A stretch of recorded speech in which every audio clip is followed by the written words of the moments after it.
안녕하세요. 행정법 강의를 하게 된 임대영 행정사입니다.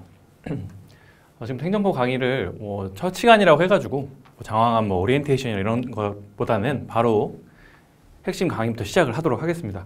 이 행정법이 어렵다는 이야기를 들어보셨을 거예요. 예, 들어보지 않더라도 뭔가 법이기 때문에 어렵다는 느낌을 받으실 텐데, 이유가 행정법, 말 그대로 이 행정이라는 글자가 들어가 있지만 어떤 이 삼권 분립의 원칙에 의해서 행정과 또 다른 국가 자격인 사법, 그리고 입법 중에서 뭔가 행정법이니까 과목이 행정만 배울 것 같은데, 사실상 사법과 입법도 행정기관에서 하는 행정작용에 들어가기 때문에 다 같이 배워야 합니다. 그렇기 때문에 과목이 어려울 수밖에 없고요. 그리고 팁이라면 팁일 수 있는 건데, 이 행정법 강의를 들으시기 전에 저희 1차의 또 다른 과목인 민법을 아직 수강하지 않으셨다면 민법을 먼저 수강하시는 것이 훨씬 도움이 되고, 저는 그게 맞다고 생각을 합니다. 왜냐하면 이 행정법이라는 것이 민법, 그리고 공법, 여러 가지 형법 같은 여러 가지 법들이 녹아 들어간 최종적인 단계의 법이라고 볼 수 있기 때문에 민법을 먼저 수강하시고 들으시기를 권장해 드립니다. 네, 행정법이 어려운 이유이기도 하고, 앞으로 행정법을 계속 공부하면서 학습 전반에 걸쳐서 중요한 포인트들이거든요. 그래서 이 부분들을 첫 시간이니까 미리 설명을 이 부분 드리고 강의를 시작하도록 하겠습니다. 자, 무효와 취소라는 것들이 계속 나오게 될 건데, 무효와 취소라는 게 사실 우리가 일상생활에서는 법을 공부하기 전까지는 구별 없이 사용을 하거든요. 무효, 취소 비슷한 의미 같죠. 실제로 비슷한 의미이기도 한데, 행정법에서 무효와 취소는 차이가 있습니다. 어떠냐면, 어떤 행정작용에 있어, 행정행위에 있어서 하자가 있을 때에 무효나 취소에 해당이 되는데, 그러니까 어떤 적법하지 않은 행정기관이 어떤 적법하지 않은 행위를 한 거죠. 그래서 그렇다면 무효나 취소 둘 중에 하나가 해당이 될 텐데, 그 행위가 중대하고 플러스입니다. and 명백하다. 중대하고 명백한 거에 둘 다 해당이 된다라고 하면 무효 사유가 되고요. 둘 중에 하나만 해당이 된다. 중대하긴 한데 명백하지 않거나 명백하긴 한데 중대하지 않다. 혹은 이 정도의 무효 정도의 수준은 아니다라고 하면 취소 사유에 해당합니다. 그러니까 다르게 구분돼야 되거든요. 이게 구분돼야 하는 이유는 이게 어떤 거에 해당하느냐에 따라서 이후 절차들이 달라지고 사법적으로 구제되는 절차가 달라지기 때문에 구별을 해야 하는 거죠. 그리고 많이 들어봤어요. 행정처분. 처분이라는 단어도 계속 나오게 되는데, 이 처분이라는 것은 어떤 구체적인 사실, 어떤 추상적으로 일어나지 않은 일이면 안 되고, 어떤 구체적인 어떤 사실에, 구체적으로 발생한 어떤 사실에 대해서 법을 집행하는 것으로서 공권력이 들어가는 것을 말합니다. 즉, 국가가 우월적인 지위에서 작용을 하는 건데, 이 국가가 여러 가지 국가를 행정기관이나 이렇게 더 해분할 수 있지만, 일단 국가라고 봤을 때 이 국가와 개인은 원적으로는 대등한 관계입니다. 우리나라는 진짜 자유민주주의 국가고, 국가가 개인을 무조건 억압해서는 안 되죠. 그러나 어떤 공익적인 목적을 위해서, 왜냐하면 개인마다의 각자의 사익을 모두 보호해줄 수 없기 때문에 국가가 우월적인 지위에서 개인을 통제할 수 있거든요. 그게 처분입니다. 그래서 국가의 작용 중에서, 행정행위 중에서 이 처분성이 있느냐 없느냐에 따라서 달라지는 것들이 있기 때문에 중요하게 되죠. 그리고 이 처분은 굉장히 특수한 능력이 있는데, 그 특수한 능력이 공정력입니다. 자, 이 공정력이라는 것 때문에 초반에 공부할 때 헷갈리고 혼동되고 이해가 안 되는 부분들이 많이 생기거든요. 이 공정력이라는 부분. 이 공정력이라는 것은, 자, 여기 위법성과 효력은 별개라고 제가 적어놨죠. 자, 어떤 행정청이 처분을 했습니다. 그런데 이 처분에 어떤 적법하지 않았던 처분을 한 거죠. 위법성이 있는 거죠. 그래서 위법성이 있습니다. 이 처분에. 근데 아까 말했던 이 처분의 위법성이 무효 정도, 중대하고 명백한 것은 아니고 어느 정도의 하자가 있는 거죠. 그래서 취소 정도에 해당이 된다라고 하면 일단 이 처분은 취소되기 전까지는 그게 직권 취소든 어떤 행정심판위원회나 어떤 사법기관에 의해서 강제로 취소가 되든 어쨌건 이 효력은 있는 것으로 봅니다. 취소되기 전까지는. 이 부분에서 헷갈리기 시작하는 거죠. 아니, 위법한데 왜 효력이 있어? 라고 할 수 있죠. 그런데 이 처분이라는 것은 국가의 어떤 행정작용에 권위를 주는 거죠. 그래서 취소사유 정도라면 위법함이 다소 있더라도 일단 취소되기, 이 처분이 없어지기 전까지는, 아예 취소되기 전까지는 효력은 있는 것으로 본다라는 것이 공정력입니다. 이 부분이 헷갈리게 되죠. 다시 뒤에 자세하게 나오게 됩니다. 그리고 아까 말했던 것처럼 이 행정행위의 처분성이 있느냐, 구체적으로서 우월적인 지위에서 한 행정작용이냐라는 이 처분성이 인정되느냐에 따라서 사법적으로 구제 절차가 달라지는데, 처분성이 인정이 되면 항고소송이라는 소송 절차를 가게 되고요. 처분성이 없다? 그러면 당사자 소송으로 가게 됩니다. 혹은 민사소송으로 가게 되는데, 일단 행정소송 중에서는 항고소송과 당사자 소송을 구별해서 절차가 진행되기 때문에 이 처분성이 중요해지죠. 자, 그다음 행정주체와 행정기관. 행정기관과 행정청이 유사하지만 조금은 다른 건데, 일단은 나중에 자세하게 나오기 때문에 우선은 비슷한 말이라고 해놓고, 우리가 보통 일상적으로는 이 행정기관이라고 하면 뭘 떠오르세요? 어떤 의리의리한 행정기관의 건물들이 있고, 혹은 뭐 작은 건물들이 있고, 이런 것들이 다 행정기관이라서 어떤 추상적인 어떤 건물과 어떤 형태들을 머릿속에 떠올리지 않나요? 그런데 이 행정기관이 다른 개념이에요. 이 법인의 개념과 비슷한데, 그래서 간단하게, 여기서는 길게 하지 않겠습니다. 간단하게 하면, 자, 서울특별시. 네, 서울시 할게요. 서울시는 행정주체이고요. 행정의 주체입니다. 그런데 서울시장, 서울특별시장은 행정기관입니다. 서울시장이 기관이라고요? 여기서 말하는 거는 이 사람, 서울시장 누구 땡땡땡을 말하는 게 아니고요. 이 서울시장이라는 직책 자리를 말하는 거죠. 이게 기관인 거예요. 그래서 행정주체는 서울시, 행정기관은 서울시장이다. 자, 서울시는 행정주체고 서울시장은 행정기관이다. 이 정도 구분이 있다는 것만 잡고, 나중에 더 자세하게 나오기 때문에 들어가지만, 일단 이런 것들이 헷갈리게 된다. 우리가 일상적으로 생각하는, 우리가 일상적으로 떠올리고 말하는 것과 다르기 때문에 이런 것들이 헷갈린다라는 부분 기억해 두시고 본격적으로 진행하겠습니다. 자, 통론. 자, 행정과 행정법. 자, 행정의 의, 교재에 구구절절 여러 가지 내용이 있는데, 여기서 중요한 것은 이 행정이라는 것을 형식적인 의미와 실질적인 의미로 분류를 한다는 거죠. 그런데 복잡하게 생각하실 거 없어요. 형식적인 의미는 그냥 행정기관이 했다, 행정기관이 수행하는 모든 활동이다 라고 그러면 그냥 형식적인 의미의 분류의 행정입니다. 형식적. 그냥 말 그대로 형식이잖아요. 형식. 행정기관이 하면 형식적으로는 다 행정에 해당이 되는 거고, 실질적인 의미는 행정기관이 했느냐가 아니라 실제로 국가가 한 어떤 작용을 실질적 그 내용을 보는 거예요. 내용. 누가 했느냐가 아니라. 그렇기 때문에 법의 집행작용을 기준으로 한다라는 거죠. 행정사가 되셔서 여러 가지 뭐 인허가나 행정심판을 할 때도 이것들을 구분하거든요. 자, 실질적인 의미라는 것은 뭐 내용적 의미라는 말도 됩니다. 내용을 본다. 자, 여기 예를 볼게요. 자, 행정입법, 행정심판 재결. 여기서 어떤 걸 보라고 했죠? 형식적으로 구분할 때는 내용은 보지 말고 일단 누가 했냐를 보라는 거죠. 자, 행정입법은 행정기관이 하는 거예요. 행정심판위원회가 행정기관이거든요. 다 행정기관이 했죠. 그러니 형식적으로는 행정에 해당이 되죠. 이 두 개의 자격은요. 그런데 자, 이거를 누가 했냐를 보는 게 아니라 실제로 어떤 작용을 했냐, 어떤 내용을 보자는 거죠. 집행작용을 기준으로. 그러면 자, 입법을 했죠. 입법. 그러니까 실질적으로는 입법이 되죠. 그리고 자, 행정심판 재결. 소송에서는 판결이라 하지만 행정심판위원회는 재결이라고 하거든요. 준사법적인 판단을 했죠. 그러니 행정기관이 했지만 실질적으로는 사법 자격인 거죠. 그래서 형식적 의미와 실질적 의미를 구분하는 문제가 나오면 너무 고민하지 마시고 누가 했냐를 기준으로 하면 형식적 의미, 그리고 실제 내용을 본다라고 하면은 실질적 의미를 보게 됩니다. 이거는 어떤 이런 행정을 구분할 때만 사용하는 것이 아니고요.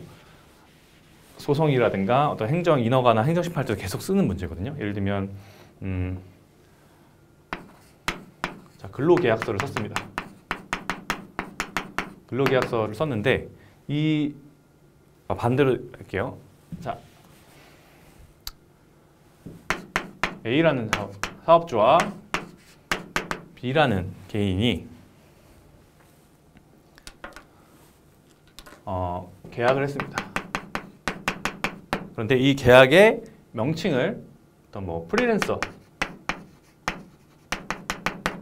계약해서 쭉 계약서를 작성했겠죠. 그러면 형식적으로 외형상으로는 프리랜서 계약이죠. 프리랜서라고 했으니까. 그런데 실제 이 내용을 보니까 내용은 프리랜서 계약이 아니라 근로 계약인 거죠. 이런 식으로 구분할 수 있는 거거든요. 예를 들자면. 그래서 외형상을 보는 게 아니라 실제로 이렇게 법적으로 문제가 될 때는 이 실제 내용을 보는 거죠.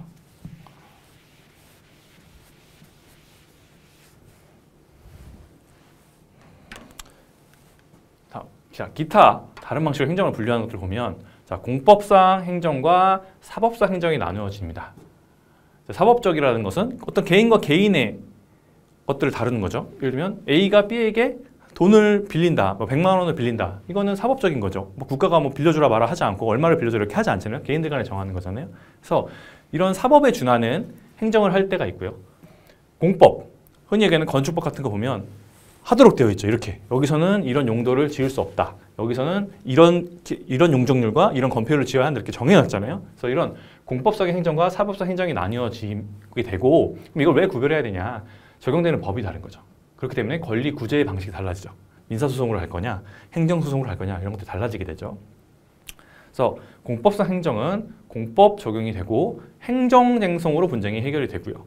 이게 사법적인 행정으로 보인다라고 하면 사법이 적용되기 때문에 민사소송으로 분쟁이 해결됩니다. 꼭 국가와 상대하는 소송이라서 무조건 행정소송이 아니에요. 민사소송을 할 수도 있거든요. 자, 그리고 침해행정과 급부행정이라는 것으로 구분을 할 수가 있는데 이 침해행정이라는 것은 주로 공법적 방식에 의해서 작용이 됩니다. 침해라는 것은 국민의 권리와 의무에 어떤 불이익을 주는 거거든요. 그러니까 국민 입장에서는 안 좋은 거죠. 어떻게든 영업을 뭐 정지한다거나 면허를 취소시킨다거나 이런 것들. 그래서 사법적으로 할 수는 없고요. 사법적이라는 건 아까 말했잖아요. 사법이라는 거는 계약 자유의 원칙에 의해서 그냥 자유롭게 할 수가 있는 거거든요. 그런데 법에도 없는데 국가가 자유롭게 어떤 국민에게 불이익을 주면 안 되기 때문에 반드시 공법적 법에 국가가 그 국민을 규율하는 이런 법에 의해서 작용이 돼야 되고 그런데 급부행정이라는 것은 사법적인 방식으로 가능합니다. 이거는 국민에게 어떤 이익을 주는 거잖아요. 지원금을 준다거나 어떤 뭐 구제를 해주는 방식이기 때문에 이런 것들은 사법적인 방식으로도 가능하도록 허용을 하고 있고요. 그래서 이런 것들은 행정사법 관계라고 하고 국고관계라고 합니다. 여기서 이 행정사법은 우리 지금 자격을 말하는 그 행정사법이 아니라 따지면 행정사법이 아니라 행정사법이거든요. 행정을 사법관계로 한다라는 의미예요. 그래서 우리가 지금 공부하고 있는 행정사를 말하는 게 아닙니다. 그리고 국고관계라는 것은 뭐 이 고가 뭐 나라의 국권을 열었다 할 때 그 글자거든요. 그래서 그 국가가 사경제, 경제의 주체로서 사법적인 방식으로 개인 국민과 거래를 할 때 이런 것들을 국고관계라고 하죠. 그리고 자, 공법상 행정작용, 이 공법상 행정작용을 좀 더 설명을 해드리면 이 공법상 행정작용이라는 것은 사실 권력작용과 관리작용이라는 것으로 구분이 됩니다. 그래서 행정 주체가 우월적인 지위에서, 우월적인 지위, 국민보다 높은 지위죠. 좀 강제력이 있는 거죠. 그렇게 공권력을 사용하는 것은 권력이라는 글자가 들어가잖아요. 권력작용이고 관리작용은 대등한 지위에서 그렇지만 공익과 관련된 작용을 했을 때를 관리작용이라고 합니다. 둘 다 공법상 행정작용인데 두 가지로 나뉘어진다라는 거. 조금 제가 이 PPT 좀 설명해 드리면 이 PPT가 교재 순서에 맞춰서 가거든요. 그래서 가급적 이 번호들은 교재랑 거의 유사하게 해놨습니다. 그래서 교재를 따라가시면서 이 PPT와 맞춰가면서 공부를 하시면 되도록 해놨으니까요. 완전 뭐 교재와 별개의 내용을 제가 따로 교환을 한 것이 아니기 때문에 맞춰가시면서 공부를 하시면 되겠습니다. 자, 통치행위입니다. 통치행위가 시험에 은근히 자주 나오고 있고 최근에도 행정사 시험에도 나왔었고요. 그리고 이제 7급 9급 공무원 시험에서도 심심치 않게 잊을만 하면 한 번씩 툭툭 튀어나오는 문제인데 너무 이 깊게 들어가서 공부를 할 필요는 없습니다. 통치라는 거는 어떻게 보면 좀 정치랑 관련도 있는 부분이기도 하고 이 통치라는 게 뭐 약간 역사 이야기도 들어가기도 하고요. 근현대사처럼 역사 이야기가 들어가기도 해서 이 통치만 가지고도 강의는 막 한두 시간, 세네 시간 할 수 있는 거거든요. 근데 그렇게 할 필요가 없어요. 그래서 통치행위가 해당이 되냐 안 되냐, 심사 대상이 됐냐 안 됐냐 이 정도만 구분하고 저희 넘어가면 되고 이전에 있던 행정사 시험이라든가 공무원 시험도 다 그 정도 수준에서 나왔기 때문에 너무 깊게 들어가실 필요는 없기 때문에 뭐 나중에 좀 더 이런 판례들이라든가 역사를 연구하고 싶다면 나중에 하셔도 좋을 것 같아요. 자, 통치행위. 통치행위라는 거는 뭐냐? 원칙적입니다. 원칙적으로 봤을 때는 고도의 정치성을 가지는 국가기관의 행위로 사법심사의 대상이 되지 않는다. 여기서 국가기관은 주로 대통령을 말합니다. 거의 대부분 대통령과 관련된 것들이에요. 그래서 대통령이라는 것은 아까 말했던 것처럼 행정기관이거든요. 대통령 땡땡땡 대통령 누구를 말하는 게 아니라 그 개인 사람을 말하는 게 아니라 이 대통령이라는 자리를 말하는 거죠. 이 행정기관이기 때문에. 그래서 이 대통령 국가기관의 행위로 사법심사, 그러니까 맞냐 틀리냐를 보는 게 아니라 법에 맞냐 안 맞냐를 결정된다는 뜻이 아니라 일단 심사를 할 수 있냐 아니냐. 그래서 이 통치행위라고 인정이 되면 심사 대상이 되지 않는다라고 보는 거죠. 왜? 고도의 정치성을 가지기 때문에. 이 고도의 정치성을 가지는 걸 다 사법기관이 통제할 수 없다는 거거든요. 자, 그럼 이 통치행위라는 이 개념을 대한민국에서 인정을 하느냐? 네, 인정하고 있습니다. 대법원, 헌법재판소는 이 통치행위라는 것, 즉 사법심사의 대상이 되지 않는 어떤 고도의 정치성을 가지는 국가작용이 있다는 것을 인정합니다. 단, 대법원과 이거는 이제 헌법재판소에 이런 문구가 있어 그런 거거든요. 대법원도 마찬가지고 국민에게 기본권 침해, 어떤 행위를 했는데 통치행위라는 것을 했는데 기본권의 침해가 있고 국가의 헌법을 문란시키는 목적이었고 혹은 헌법 질서가 훼손이 됐다라고 하면 심사 대상이 될 수 있다라고 봅니다.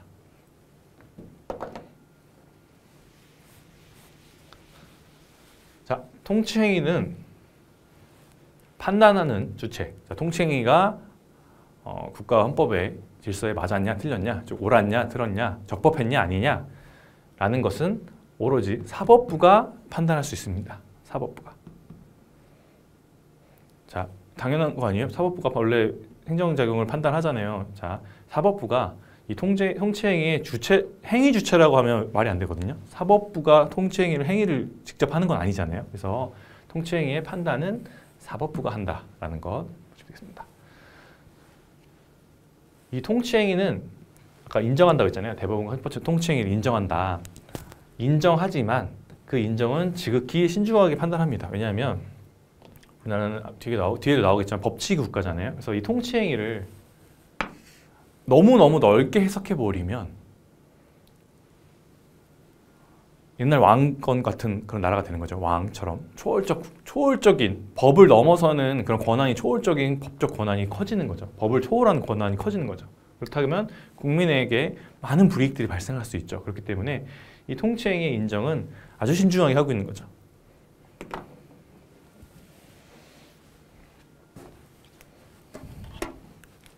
자, 통치행위의 해당 여부 사례 이런 부분도 이제 시험에 주로 나오게 되는데, 자, 통치행위에 해당하는 것을 보겠습니다. 자, 대통령의 비상기업 선포, 남북 정상회담 개최, 자, 이라크 파병 결정, 그리고 어떤 대통령이 사면하는 거 있잖아요. 사면 이런 것들은 통치행위라고 본 거죠. 고도의 정치성이 있는. 자, 근데 통치행위에 해당하지 않는 것은 자, 이거랑 비교해 보면 좋거든요. 자, 대통령의 비상계엄 선포라는 것은 통치행위에 해당합니다. 그런데 국헌 문란 목적이었다. 이 비상계엄 선포가 국헌의 문란을 목적이었다라고 하면 통치행위로 볼 수 없다라고 판례는 보고 있죠. 그래서 이건 구분해야 됩니다.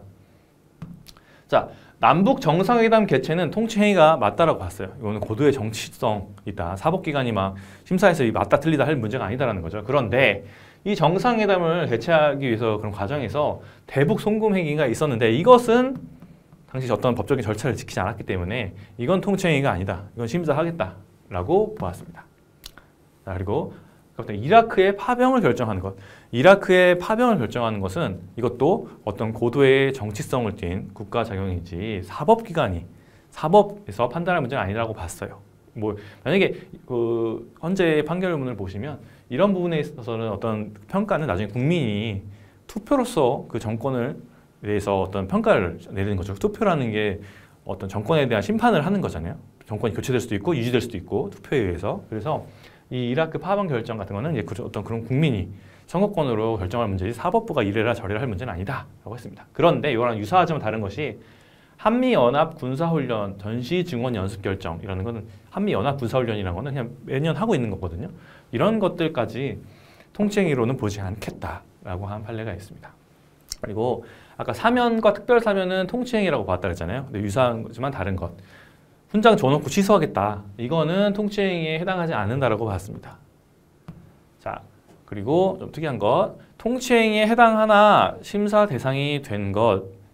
왜 이렇게 써놨냐면 그 헌법재판소의 판결 문구에 이렇게 써 있거든요. 통치행위에 해당하지만 심사 대상은 된다라고 적어 있습니다. 그런 것들이 뭐 어떤 사례가 있냐? 긴급 재정 경제 명령이라는 것이 있습니다. 이 금융실명제를 그 사건이라고 해서 금융실명제를 시행할 때 있었던 건데 이것은 통치행위에는 해당하지만 심사 대상이 된다라고 봤고, 자 개성공단의 운영이 중단되었었죠. 이것은 통치행위에는 해당하지만 심사 대상은 된다라고 본 거죠. 왜? 국민의 기본권에 제한이 발생했기 때문에. 그래서 큰 의미로 보면 이쪽 부분들은 다 통치행위에 해당하지 않는 것으로 봤다라고 봐줘도 됩니다. 네. 왜냐하면 심사 대상이 됐다는 건 이걸 통치행위로 보지 않겠다는 거거든요. 그래서 크게는 통치행위에 해당한다, 해당하지 않는다라고 보시면 되고, 근데 헌법재판소의 판결 문구에는 구체적으로 해당하지만 심사 대상이 통치행위에 해당하지만 심사 대상이 된다라고 문구가 적혀 있기 때문에 이렇게 지문이 나올 수도 있거든요. 통치행위에 해당하지만 심사 대상이 된다라고 보았다가 맞는 지문인 거죠. 하지만 크게 통치행위냐 아니냐라고 반드시 두 가지로만 구분한다고 하면 이쪽에 있는 부분들은 다 해당하지 않는 것으로 봐야 합니다.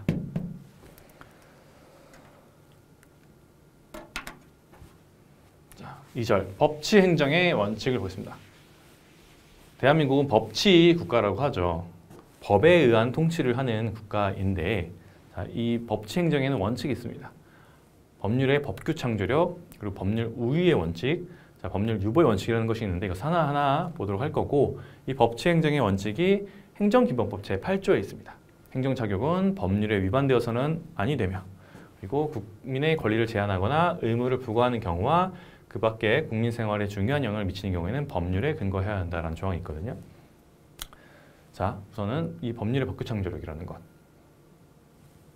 이 법률의 법규 창조력은 현재는 부정되는 원칙이거든요. 이게 왜 그러냐면 이 원칙은 국회에서 제정한 법률만이 국민에게 권리를 제한하거나 의무를 부과하는 법률을 창조할 수 있다는 원칙이었는데, 현재는 이런 국민에게 권리를 제한하고 의무를 부과하는 법률을 국회만 하는 것이 아니거든요. 현실적으로 불가능합니다. 이 어떤 사회 구조가 그래서 나날이 발전해 가고 변화가 빠른 이런 시대에 국회만이 법률로서 국민에게 이런 권리 제한과 의무를 부과할 수 있다는 게 현실적으로 안 되거든요. 맞지 않죠. 그렇기 때문에 현재는 부정되고 있는 원칙이에요.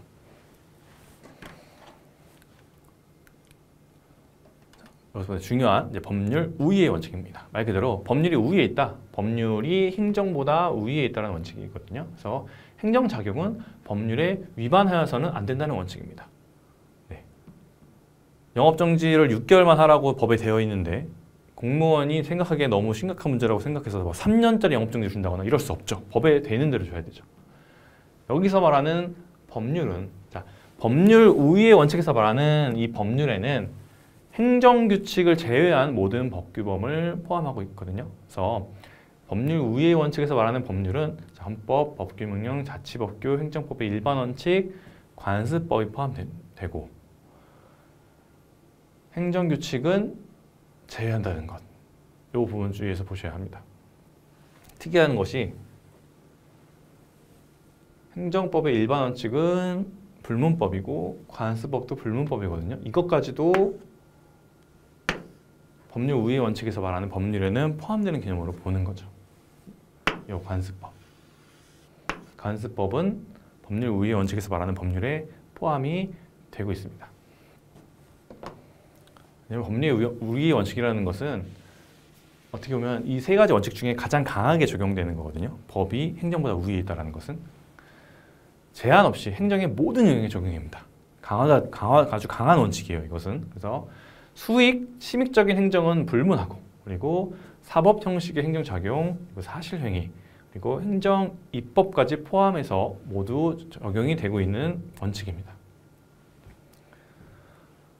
법규 명령에서 법률 위반은 사법부의 직접적이거나 간접적인 통제 대상이 되는 거죠. 왜냐하면 법이 우위에 있기 때문에. 자, 법률 우위의 이 원칙을 위반했다라고 하면 무효 사유인 행정행위가 되거나 또는 취소 사유인 행정행위가 됩니다. 자, 법률의 우위의 원칙을 만약에 위반했다, 행정기관이 이걸 위반했다라고 하면 무효 사유 또는 뭐죠? 또는 취소 사유가 된다라는 거죠. 이게 객관식 시험이다 보니까 우리가 흔히 약간 좀 말장난을 하거든요. 그래서 법률 우위의 원칙이 위반하면 무효가 된다라고 되면 안 되죠. 틀린 질문이죠. 왜냐하면 무효 또는 취소거든요. 그래서 요거는 또는이라는 점 구분하시고요.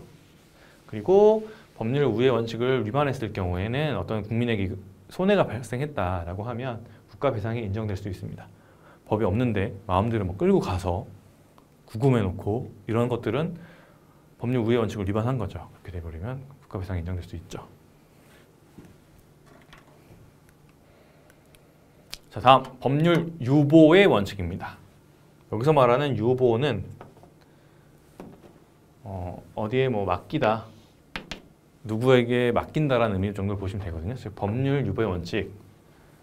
행정권이 발동하려면 법률에 근거가 있어야 한다는 원칙입니다. 법률의 근거가 없이 막 하면 안 됩니다. 법률에 근거가 없는데 세금을 걷어들인다거나 국민에게 불이익을 줘서 안 된 거죠. 법률에 근거가 있어야 한다는 거죠.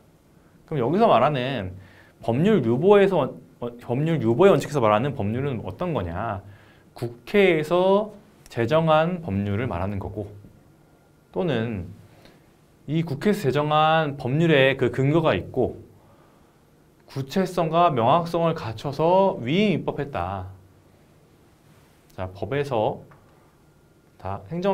법률 유보의 원칙에서 말하는 법률은 우선 국회에서 제정한 법률을 말하고, 그 법률에서 정확하게 근거로 위임해서 아래에 있는 뭐 시행령이라도 시행규칙 혹은 조례 이런 식으로 위임해서 만들 수 있도록 해놨다. 그러면 법률에 근거가 있었잖아요. 그래서 이 법률도 포함이 되는 거죠.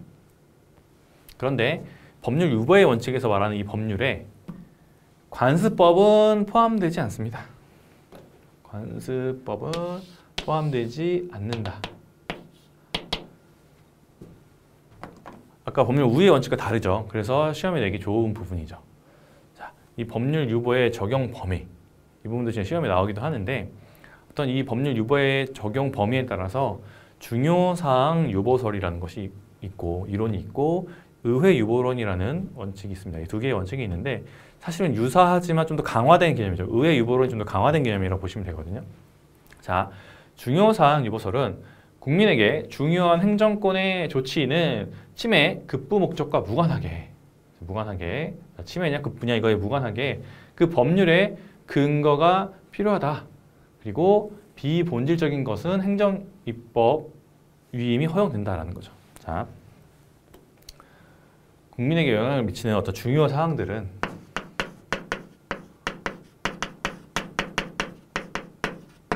다시 본질적인 것이 있고 비본질적인 것이 있는데, 이 비본질적인 것들은 행정이 입법하는 것으로, 의회가 아니라 행정이 입법하는 것으로 위임이 허용되는 거죠. 본질적인 것은 위임이 안 됩니다. 그래서 중요사항 유보설에 따르면 본질적인 것들은 다 법률에 의해서 제정을 해야 되고 법률의 근거가 있어야 되고요. 그리고 그러니까 의회에서 해야 된다, 국회에서 해야 된다는 거죠. 근데 비본질적인 것들은 행정입법으로의 위임이 허용된다. 이게 중요사항 유보설이고요. 자, 의회 유보의 원칙, 의회 유보론은 뭐냐면 이 중요사항에 포함되긴 하는데 이 부분에 있는 것이라고 보면 되거든요. 그래서 국민의 기본권 실현에 관련 또는 관련 및 본질적 사항에 관련된 영역은 입법자가 법률로 제정해야 한다는 이론입니다. 이 부분은 반드시 의회에서 제정하라는 거죠. 이 부분만큼은. 그래서 이 원칙에는 유보라는 즉 행정으로 위임할 수 있다라는 내용이 없어요. 무조건 이 본질적인 건 반드시 의회에서 해야 한다는 거죠. 그래서 이 중요사항 유보설에 포함되는 개념인데 이 부분을 강조한 원칙이라고 보시면 되거든요. 그래서 이 부분이 시험에 어떤 식으로 나오냐면, 자, 중요사항 유보설에서는 비본질적인 것들은 행정위임을 허용하는 원칙이죠. 그런데 의회 유보론에서는 반드시 법률로 하라는 거예요. 국회에서 제정을 하는 거죠. 행정입법의 위임이 금지되어 있는 부분들이거든요. 그렇기 때문에 의회 유보론에 따르면 행정입법으로 위임이 가능하다, 허용된다라고 하면 틀린 지문이에요. 의회 유보론에 따르면 다 위임하지 말라는 거거든요. 그렇기 때문에 이 부분들을 구분해서 사실은 포함된 개념이지만 좀 더 강화된 거기 때문에 이게 더 작은 개념이거든요. 이 작은 개념을 큰 개념으로 설명하면 안 되겠죠. 그렇기 때문에 의회 유보론에 따르면 행정입법으로서의 위임은 금지된다. 이게 맞는, 위임이 금지된다. 이게 맞는다는 거 꼭 기억해 두시기 바랄게요. 자, 이 법률 유보의 원칙에 관련된 이 판례를 보도록 하겠습니다. 자, 한국방송공사 KBS 텔레비전 방송 수신료라는 것은 이 국민에게 영향을 크게 주는 거죠. 얼마냐라는 것. 그래서 이거는 국회의 결정, 즉 국회에서 정하라는 거죠. 법으로. 그런데 이 수신료 금액이라는 것은 어떻게 보면 본질적인 거라고 본 거예요. 그런데 이것을 한국방송공사가 정하도록 위임을 해버렸다. 그렇다면 이 법률 유보의 원칙이 위반이 된다는 거죠. 예를 들면 이 수신료가 뭐 얼마냐라는 것은 너무너무 중요하니까 반드시 법률로 정하라는 건데, 뭐 예를 들면 뭐 어떤 방식으로 징수를 할 건지, 뭐 5일날 낼 건지, 뭐 10일날 낼 건지 라든가 이런 방식들은 방송공사가 정할 수 있지만, 위임시킬 수 있지만 이 금액 자체는 위임하지 말라는 거죠. 그래서 법률 유보의 원칙이 위배된 사례이고요. 자, 그다음 도시환경정비사업 사업 시행 인가 신청 시에 이 토지 소유자의 동의 요건, 자, 이 정비 사업을 하는 이 사업 시행 인가에 동의하는 그 정족수가 있어요. 이 정족수가 있어야지만 사업 시행 인가의 조건들이 되는 거거든요. 근데 이거를 자기들끼리 정하도록 했다. 그럼 법률 유보의 원칙이 위배된다는 거죠. 사업이 시행되면, 정비 사업이 시행되면 그 구역에 많은 국민들이 영향을 미치잖아요. 그런데 이거를 자치구역으로 정하도록 해버렸으면 안 된다는 거예요. 그거는 법률이 할 문제라는 거거든요. 그래서 이 부분은 법률 유보의 원칙이 위배된다. 자치구역으로 정하도록 한 것은 라는 판례가 있습니다. 자, 법률 우위의 원칙과 유보의 원칙이 다소 좀 헷갈리는 부분이 있고, 헷갈리는 만큼 시험에 나오기 때문에 구분을 해보면 법률이 행정보다 우위에 있고 행정작용은 이 법률을 위반할 수 없다는 원칙이 바로 법률 우위의 원칙입니다. 그리고 이 법률 우위의 원칙에서 말하는 법률은 행정법의 일반 원칙과 관습법까지 포함이 된다는 부분 기억해 두시고요. 여기서는 행정규칙은 제외된다는 거. 그리고 법률 유보의 원칙은 법률에 근거한이라는 의미이므로 위임입법으로도 유보가 가능하다. 왜냐하면 위임입법은 법률의 근거에서 생긴 거기 때문에. 그리고 관습법은 제외된다는 거죠. 자, 이 관습법 부분이 포인트예요. 자, 그래서 관습법이 포함되냐 포함되지 않느냐로 시험 문제 내기 좋겠죠. 그래서 이 부분은 구별을 해두시기 바랍니다. 그러니까 이 법률 유보의 원칙이 좀 헷갈리는 부분이 있을 수 있어가지고 보면, 자, 이 부분 파트거든요. 그래서 토지 소유자의 동의 요건을 자치구역으로 정하도록 한 사례가 법률 유보의 원칙 위반된다라는 판례가 이겁니다.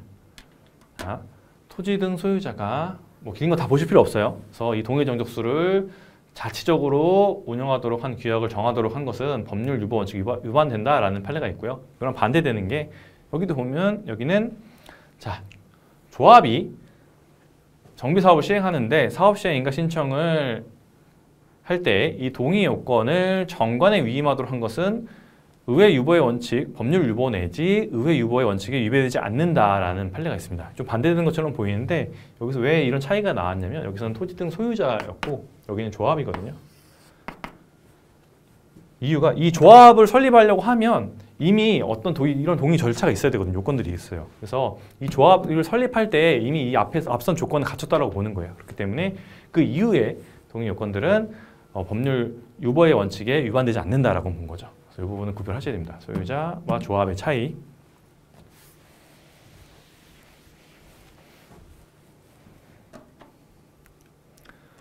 자, 행정법의 법원, 행정법의 법적인 원천을 보면 자, 행정법은 성문법을 원칙으로 합니다. 성문법, 원칙. 원칙이라는 건 예외가 있다는 거예요. 그래서 예외적으로 불문법이 법원으로서의 역할을 보충적으로 하고 있습니다. 관습법 혹은 행정의 일반 원칙들이 어디까지나 보충적이에요. 그리고 행정법은 민법, 상법과 다르게 단일 법전이 없습니다. 민법 검색하면 나오거든요. 민법이라는 법전 하나가 있는 거예요. 상법 나오죠. 근데 행정법은 어떤 여러 가지 법들이 다 해당이 되는 거거든요. 행정에 관련된. 그래서 단일 법전이 존재하지 않고 다만 2021년도에 드디어 행정기본법이라는 것이 제정이 됐는데 이 행정기본법은 어떤 일반적인 행정의 어떤 원칙적인 부분이거든요. 그런 것들을 녹여낸 행정법의 총칙에 해당하는 것이라고 보면 되겠습니다. 자, 민법이나 각종 법들을 보면 처음에 총칙이 나오거든요. 이 총칙이라는 것은 어떤 이 법의 일반적인 원칙을 말하는 거였어요. 이 총칙이 그런 걸 다루는 거거든요. 그래서 이 행정기본법이라는 게 그 총칙 역할을 한다는 거죠. 이 행정작용들에 대한 여러 가지 일반적인 원칙들을 담은 거죠. 행정기본법이라는 것이. 자, 그럼 성문법원이 뭐냐? 헌법, 법률, 명령이 행정권으로 정립되는 법들이거든요. 그래서 이런 헌법, 법률, 명령이 있고요. 그리고 조약 및 국제법규, 그리고 자치법규가 있습니다. 지방의회에서 만드는 조례, 그리고 지방단체장이 만드는 규칙이 있고요. 그리고 여기서 조약은 국가가 맺는 거죠. 이것들이 국회의 동의가 필요한 것들이 있거든요. 국회의 동의. 왜냐면 국가가 조약을 맺었다고 해서 무조건 다 어떤 국민에게 영향을 줄 수는 없는 거니까. 그래서 이 조약이 국회의 동의를 받아야 되는 것들이다. 그래서 동의를 받았다라고 하면 법률의 지위를 갖고 그게 아니다라고 하면 명령의 지위를 갖습니다. 그런데 시험 문제 나오는 것 중에 하나가 남북기본합의서라는 것은 조약이 아니다라고 보았거든요. 그래서 남북기본합의서가 조약에 해당된다라는 문구가 있으면 틀린 지문이니까 이 부분은 기억해 두세요. 자, 그럼 성문법원에 반대되는 불문법원은 뭐냐? 대표적인 게 관습법입니다. 관습법은 뭐냐? 사회의 거듭된 관행으로 사회생활 규범 및 사회적인 법적으로 확신과 인식이 발생되는 경우에 법으로 승인을 해주는 거죠. 다른 무슨 법에 대치될 수는 없는 거죠. 성문화된 법에 대치되지 않는다면, 반대되지 않는다면 관습법, 어떤 실제 법률에 글자로 적혀 있지는 않지만 법으로서 인정을 해주겠다는 거예요. 행정청의 관행이 일반적으로 국민에게 받아들여진 경우라면 관습법으로 보아서 법적 구속력도 인정이 됩니다. 자, 그런데 이 부분이 시험에 나오는데, 자, 관습 말고 사실인 관습이라는 것이 있거든요. 이것은 관습법에 해당하지 않는다라고 봅니다. 사실인 관습은 아까 말했던 이 부분까지 안 간 거예요. 거듭된 관행이 있을지는 몰라도 아직 사회적으로 법적 확신과 인식이 발생되는 경우라면 관습법이 되는 거고, 아직 이 정도 단계는 아니다. 사회적으로 법적 확신과 인식이 발생되진 않았다라고 하면 사실인 관습이라고 보는 거죠. 이거는 관습법으로 보지 않습니다. 사실인 관습이 관습법에 포함된다라고 하면 틀린 지문이에요. 관습법의 대표적인 게 이제 민법에서도 배우는 분묘기지권이 있죠. 우리나라는 효를 바탕으로 한 효가 굉장히 중요한 국가였고, 그렇기 때문에 이 분묘기지권은 사회의 거듭된 관행으로서 인정되는 그런 권리다. 분묘기지권이라는 것은. 그래서 관습법의 대표적인 예가 분묘기지권입니다. 이 관습법은 어디까지나 이제 불문이죠. 성문화되지는 않았기 때문에 보충적으로 인정이 되고, 반대되는 이 관습법에 반대되는 성문법이 아예 제정이 됐다라고 하면 이 관습법에는 효력이 상실됩니다. 효력이 상실되죠. 자, 그다음 판례. 앞으로 판례를 많이 공부하실 텐데 판례는 원칙적으로는 아직까지 대한민국은 판례는 법원성을 인정하지 않고 있습니다. 판례는 법원성을 부정하고 있습니다. 상급 법원의 판단은 해당 그 사건만 하급심을 기속을 할 수 있고요. 동종 사건은 미인정됩니다. 자, 그렇기 때문에 대법원의 판례는 존중되지만 다른 사건의 하급심 법원을 직접 기속하는 효력은 없습니다.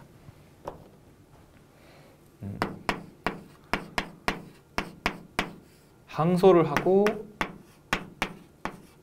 상고. 자, A라는 사건에 대해서 항소하고 상고해서 대법원에서 확정됐다 라고 하면 1심과 2심은 1심과 2심 재판부는 이 대법원의 확정 판결에 기속되죠. 대법원이 그 잘못된 판결이라고 했는데 지방법원에서 기속되지 않는다라는 건 말이 안 되겠죠.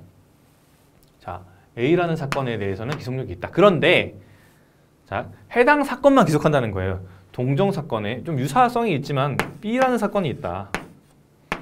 그럼 얘도 이 대법원 확정 판결의 기속을 되느냐? 직접적으로 아니라는 거죠. 그렇기 때문에 법원성이 없다라는 거예요. 뭔가 다른데 저희 열심히 판례 공부하지 않나요? 그럼 이럴 건 판례 왜 공부해요? 라고 하시는데 하실 수가 있죠. 그렇게. 그런데 자, 판례는 존중되죠. 그래서 어떤 원칙과 기준처럼 사실상 사용되기 때문에 판례는 당연히 공부를 해야 되는 거고 이 법원성이 부정되고 있으나 저는 모르겠습니다. 법원성이 사실 거의 있다라고도 보거든요. 대법원 정도라면. 그리고 대법관들도 자신들의 어떤 이 판례가 앞으로의 이런 사회에 많은 어떤 기준점이 된다는 걸 알기 때문에 전원합의처럼 이런 것으로 엄격하게 판단을 하기도 하는 거거든요. 그래서 법원성이 있는 것처럼 보이기도 하는데 어쨌건 원칙적으로는 법원성이 부정되고 있다는 겁니다. 하지만 대법원 정도의 판례는 특히 존중되고 있기 때문에 중요하고 공부를 하는 거죠. 자, 행정법의 일반 원칙이라는 것이 있는데 자, 일반 원칙은 불문법으로 해당이 되죠. 불문법이었고 그런데 중요한 법원성으로서 인정을 해주고 있었습니다. 그런데 이 행정법의 이런 일반적인 원칙들이 아까 말했던 것처럼 행정기본법이 제정되면서 여기 많이 녹아 들어갔습니다. 행정기본법에 많이 녹아 들어갔어요. 그리고 녹아 들어가지 않은 부분도 있거든요. 이제 뒤에 나오는데 이게 행정법의 일반 원칙들이 행정기본법에 담긴 부분이 있고 안 담긴 부분이 있는데 어쨌건 성문화되거나 불문 상태로 남아있거나 어쨌건 법원으로서 아직은 존재하고 있는 것으로 보고 있죠. 네, 행정법의 일반 원칙부터는 잠시 쉬고 다시 시작하도록 하겠습니다. 고생하셨습니다.